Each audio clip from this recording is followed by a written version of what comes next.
Middle School. My name is Kenny. And I'm Xavier. Would everyone please stand for the Pledge of Allegiance? I pledge allegiance to the flag of the United States of America and to the republic for which it stands, one nation, under God, indivisible, with liberty and justice for all. Would everyone please remain standing for a moment of silence? Good morning, Colonel. Would everyone please raise the right hand and repeat the bulk pledge with us? I promise to be accepting, responsible, and kind.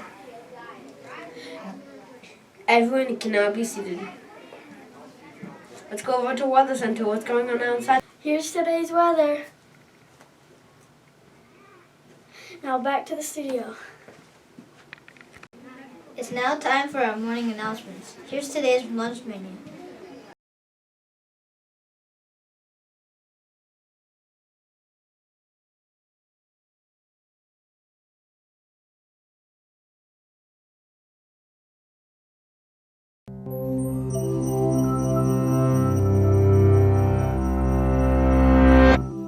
In 1796, Thomas Jefferson received a box of bones he couldn't identify. A long, sharp claw reminded him of a lion, but the arm bones suggested a larger animal, one about 3 meters long. Thinking it might be a huge, unknown species of North American lion, Jefferson warned explorers Lewis and Clark to keep an eye out for this mysterious predator. But Jefferson's box of bones didn't come from a lion. They came from an extinct giant sloth. Prehistoric ground sloths first appeared around 35 million years ago. Dozens of species lived across North, Central, and South America, alongside other ancient creatures like mastodons and giant armadillos. Some ground sloths, like the Megalonychid, were cat-sized, but many were massive. Jefferson's sloth, Megalonyx, weighed about a ton, and that was small compared to Megatherium, which could reach 6 metric tons, as much as an elephant.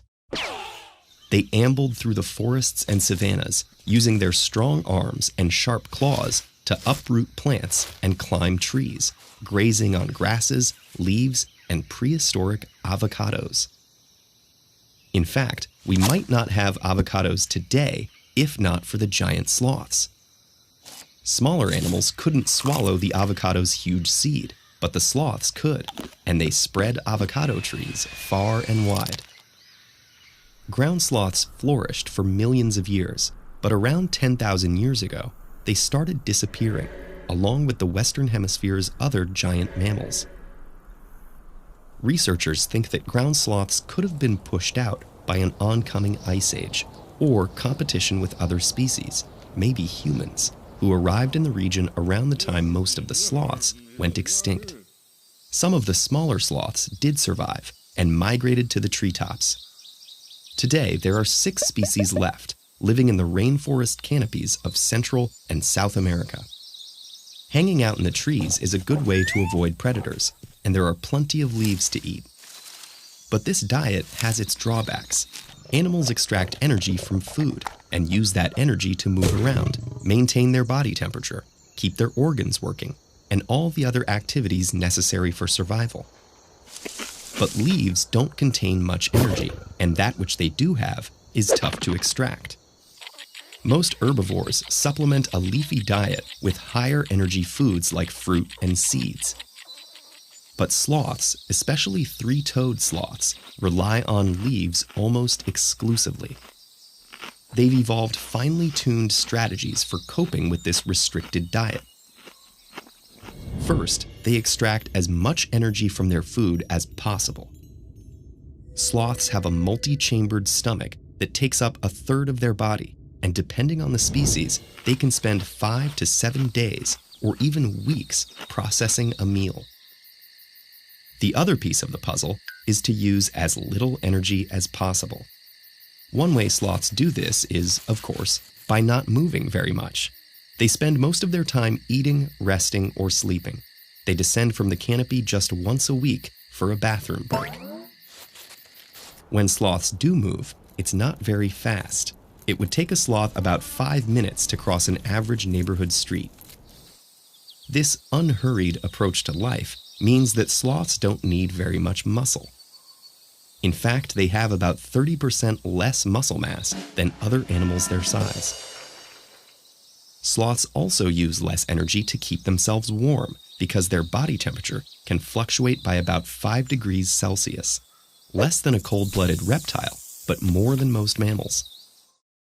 These physical and behavioral adaptations minimize the sloth's energy expenditure, or metabolic rate. Three-toed sloths have the slowest metabolism of any mammal. The giant panda is second slowest, and two-toed sloths come in third. Moving slowly has allowed sloths to thrive in their treetop habitat. But it's also made the sloths themselves a great habitat for other organisms, including algae, which provides a little extra camouflage, and maybe even a snack. Sloths may not be giant anymore, but that doesn't make them any less remarkable. That's all for our program today. Thanks for listening. Thanks, everyone. Have a great day. Bye!